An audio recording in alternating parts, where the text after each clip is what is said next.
यह कहानी एक मजबूर लेकिन भरोसेमंद पिता श्यामलाल की है, जो अपनी बेटी सावित्री के साथ प्रेमपुर गांव में रहता था। 4 साल पहले उसकी पत्नी का देहांत हो गया था। अब वह अपनी बेटी सावित्री के साथ अकेले जीवन व्यतीत कर रहा था। श्यामलाल ने अपनी बेटी के लिए सब कुछ किया, उसे अच्छे स्कूल में पढ़ाया, अच्छे संस्कार दिए और कभी किसी चीज की कमी नहीं होने दी। लेकिन अब सावित्री की शादी की उम्र हो चुकी थी। ऊपर से श्यामलाल की तबीयत भी अब ठीक नहीं रहती थी, जिससे वह और चिंतित रहने लगा था। बेटा, एक गिलास पानी देना। हाँ पिताजी, अभी लाई। सावित्री अपने पिता को पानी देती है। पिताजी, आपको कितनी बार कहा है दवाई ले लो, लेकिन आप सुनते ही नहीं हो। बेटा, मेरी तबीयत तो तुम्हारी शादी करके ही ठीक होगी, जब मैं अपने सर पर से ये कर्ज उतार दूंगा। सावित्री अपने पिता को पानी देने के बाद रसोई घर में वापस खाना बनाने चली जाती है और श्यामलाल बाहर अपनी गायों को चारा डालने जाता है। तभी वहाँ से हीरा सेठ गुजर रहा होता है। अरे क्या हाल है श्यामलाल, आजकल बड़े ही कम दिखाई देते हो। मैं ठीक हूँ भाई, बस आजकल तबीयत ने साथ छोड़ रखा है। तुम कैसे हो? मैं भी ठीक हूँ भाई, बस आजकल इतना इधर उधर करके थक सा गया हूँ। कहाँ घूम रहे हो? अरे कुछ नहीं भाई, बस तुम तो मुझे जानते ही हो, मैं लोगों की शादियाँ करवाता हूँ और इसके सिलसिले में मुझे गांव से बाहर शहर जाना पड़ता है। हीरा सेठ की शादी की बात करते ही श्यामलाल का मुंह उतर जाता है। अरे क्या हुआ भाई, तेरा मुंह इतना उतरा हुआ क्यों है? अरे क्या बताऊं भाई, बेटी की शादी करनी है और अब तक एक लड़का नहीं मिला। आपकी नजर में हो तो बताओ। अरे भाई, तुम टेंशन क्यों लेते हो, मैं जल्दी हमारी गुड़िया की शादी अच्छे से घर में करवा दूंगा। अच्छा, टेंशन मत लो तुम। हाँ ठीक है भाई। ऐसा कहते हुए हीरा सेठ वापस अपने घर की ओर चला जाता है। ऐसा करते हुए 1 हफ्ता बीत जाता है। फिर एक दिन हीरा सेठ वापस श्यामलाल के घर आता है। नमस्ते अंकल, आप कैसे हैं? ये लीजिए पानी। नमस्ते बेटा, मैं ठीक हूँ और तुम कैसी हो, और पढ़ाई कैसी चल रही है? मैं ठीक हूँ और पढ़ाई भी अच्छी चल रही है। तभी श्यामलाल घर आता है। कैसे हो भाई, तुम कब आए? मुझे तो पता ही नहीं चला। मैं बस अभी आया हूँ, आओ बैठो। बेटा जाओ, कुछ खाने को ले आओ। और भाई कैसे आना हुआ? अरे मैं तुम्हारे लिए खुशखबरी लाया हूँ। तुम्हारी बेटी के लिए एक लड़की के घर वाले मान गए हैं और वो लड़की को देखना चाहते हैं। अच्छा, ये तो बड़ी खुशी की बात है। श्यामलाल अपनी बेटी सावित्री को आवाज देता है। बेटा सरस्वती, जल्दी आओ, देखो अंकल खुशखबरी लाए हैं।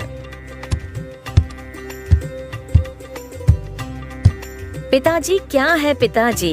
देखो अंकल, तुम्हारे लिए एक अच्छे घर का रिश्ता लाए हैं। सावित्री शर्माते हुए अंदर रसोई में भाग जाती है। अच्छा तो बताइए, कब आ रहे हैं लड़के वाले? लड़के वाले तो कल आ रहे हैं, और वैसे तो उनके घर में लड़का, लड़की के माता पिता और बहन रहती है, लेकिन कल जो है सिर्फ लड़का और उसके माता पिता ही आ रहे हैं। अच्छा ठीक है। हीरा सेठ चला जाता है और श्यामलाल कल की तैयारी में लग जाता है। जैसे ही अगला दिन शुरू होता है, श्यामलाल बाजार से खाने के लिए मिठाई और कई सामान ले आता है और थोड़ी ही देर में हीरा सेठ और लड़के वाले घर आ जाते हैं। आइए, नमस्ते नमस्ते। आइए, मैं इधर समझिए। देखो श्यामलाल, ये है लड़का रघु और ये इनकी माता कुकेला और ये उनके पिता राजेंद्र। आइए, यहाँ पर बैठिए। हमारा बेटा रघु जो है फैक्ट्री में मैनेजर का काम करता है और साथ ही इनके घर में किसी चीज की कमी नहीं है। 10 बकरियां हैं, 15 गाय है और बहन भी छोटी है जो अभी पढ़ाई कर रही है। ये तो बड़ी अच्छी बात है। अगर हमारी बेटी की शादी इनसे होती है तो हमारी बेटी बहुत खुश रहेगी। अब बातें ही करते रहोगे कि अपनी बेटी को भी बुलाओगे? हाँ। श्यामलाल अपनी बेटी को ले आता है। ये है हमारी बेटी सरस्वती। हमारी बच्ची बहुत ही सीधी सादी और भोली भाली है, और हाँ, इसने कॉलेज भी बड़े अच्छे नंबरों से पास किया है। ये आपका घर संभाल लेगी। तभी राजेंद्र के दिमाग में एक चाल आती है। देखिए, हमें लड़की तो पसंद है, लेकिन हमारे कुछ शर्तें हैं। हमें 2 लाख रुपए, एक बाइक और एक 30 एकड़ जमीन चाहिए। साहब, मैं इतना सब कहाँ से दूंगा, हम गरीब लोग हैं। देखो भाई, ये सब मुझे नहीं पता, वैसे भी हम कोई दहेज थोड़ी ले रहे हैं, और आखिर ये तुम्हारी बेटी और दामाद के भविष्य के लिए ही तो है। माफ़ कर माँ, मेरी इतनी हैसियत नहीं है। मेरी बेटी बहुत अच्छी है, आपको घर वो बहुत खुश लगेगी। अभी आपको शिकायत का मौका नहीं देगी। हम ये सब नहीं जानते, अगर तुम्हें मंजूर हो तो बता देना। चलो ये चलो बेटा। इसके बाद लड़के वाले श्यामलाल के घर से चले जाते हैं। भाई मैं ये सब कैसे दूंगा, मेरे पास तो पैसे भी नहीं है। भाई मैं समझता हूँ, लेकिन गुड़िया जी शादी करनी है तो करना ही पड़ेगा, वरना ये रिश्ता भी यहाँ से निकल जाएगा। लेकिन भाई, हीरा सेठ बिना कुछ कहे चले जाता है। पिताजी, हम उनकी सारी बातें नहीं मान सकते, लेकिन हमारे पास पैसा भी नहीं है, और ये नहीं करेंगे तो कौन करे। लेकिन पिताजी। तुम चिंता मत करो, मैं कुछ भी करूंगा, लेकिन तुम्हारी शादी जरूर होगी। श्यामलाल अपनी गांव के साहूकार से मिलने जाता है और उससे कर्जा लेता है और अपना घर गिरवी रख देता है ताकि वो अपनी बेटी की शादी धूमधाम से कर सके। वो हीरा सेठ के पास जाता है और उसको शादी के लिए हाँ कर देता है। और फिर कुछ दिनों बाद श्यामलाल अपनी बेटी सावित्री और रघु की शादी बहुत ही अच्छे से करता है। शादी के अगले दिन तू जैसी से तो कोई शादी भी ना करता, वो तो हम लोगों को दया आ गई तुझ पर। तेरे बाप ने तो तुझे कोड़ियों में बेच दिया है। अपने बाप से और पैसा मांग, वरना हमसे बुरा कोई नहीं होगा। दिन बाद इन सब ने सावित्री के साथ गलत बर्ताव किया, उसको दिन रात काम पर लगाए रखा।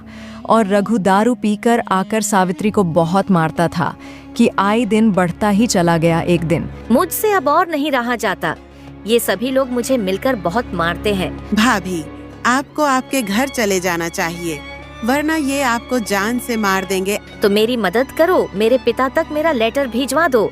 ये लोग तो मुझे घर से निकलने तक नहीं देते। आप कल सुबह मुझे छुपाकर लेटर देना, मैं उन तक पहुंचा दूंगी। मीना ये होते हुए देख लेती है और अपनी माँ को लेकर आती है। जल्दी आओ तो ये लो, अपनी कलमुई बहू की हरकतें देख लो। अपने पिताजी को चोरी चुपके लेटर भेज रही थी। क्यों री कलमुई, अब तू हमारे खिलाफ जाएगी? हाँ, आज तुझे सबक सिखाना पड़ेगा मीना। जाके इसके हाथ पकड़। कोकिला रसोई घर में जाती है और मिट्टी का तेल और माचिस ले आती है। और वहीं दूसरी ओर श्यामलाल पहली बार अपनी बेटी के ससुराल जाने की खरीदारी कर रहा था। तभी दूध वाला मिलता है। और भाई साहब, अरे बड़े खुश हो, क्या बात है भैया? अरे खुश तो होऊंगा ही, आखिर अपनी बेटी के ससुराल जो जा रहा हूँ। अरे भैया, ठीक है ठीक है। अरे हमरी गुड़िया को भी हमारा आशीर्वाद देना भैया है। श्यामलाल अपनी बेटी के ससुराल पहुंचता है। वो देखता है कि सभी उसकी बेटी को मिलकर जान से मारने की कोशिश कर रहे हैं। ये होता देख श्यामलाल के पैरों के नीचे से जमीन खिसक गई। बेटा, ये सब क्या हो रहा है? ये सब मुझे मारने की कोशिश कर रहे हैं पिताजी। मुझे यहाँ से ले चलो, ले चलो। मैं आ गया हूँ ना, तुझे कुछ नहीं होने दूंगा मेरी गुड़िया, तुझे कुछ नहीं होने दूंगा। तभी रघु वहां आता है। ए मिसा हमारे घर से चल निकल। दामाद जी, आप क्या कर रहे हैं? ये सब मिलकर मेरी गुड़िया को मार रहे हैं, आप इन्हें समझाइए ना। रघु श्यामलाल को घर से बाहर निकाल देता है। इस घर में तभी दादा मैं जब तेरी गेम में 10 लाख रुपए हो। चल निकल। श्यामलाल गिड़गिड़ाता रहता है, लेकिन उसकी कोई नहीं सुनता।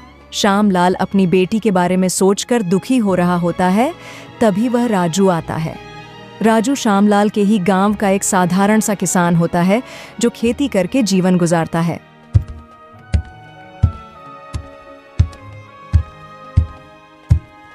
और कैसे हो श्यामलाल चाचा, सब ठीक में? श्यामलाल राजू को सारी बातें बताता है तो राजू उसे पुलिस के पास जाने को कहता है। श्यामलाल पुलिस में जाकर शिकायत करता है और फिर पुलिस रघु और उसके परिवार को गिरफ्तार कर लेती है। श्यामलाल सावित्री को घर ले आता है।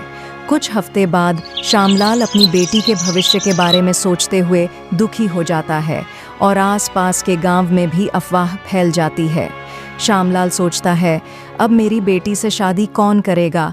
तभी उसको एक ख्याल आता है और वह राजू के पास जाता है और उसके रिश्ते के लिए पूछता है। राजू 1 हफ्ते का टाइम मांगता है। 1 हफ्ते बाद राजू श्यामलाल के घर जाता है।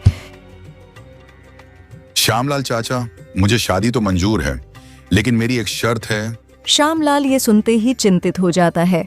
शादी के बाद आपको भी हमारे साथ रहना होगा। श्यामलाल खुशी खुशी राजू की शर्त मंजूर कर लेता है।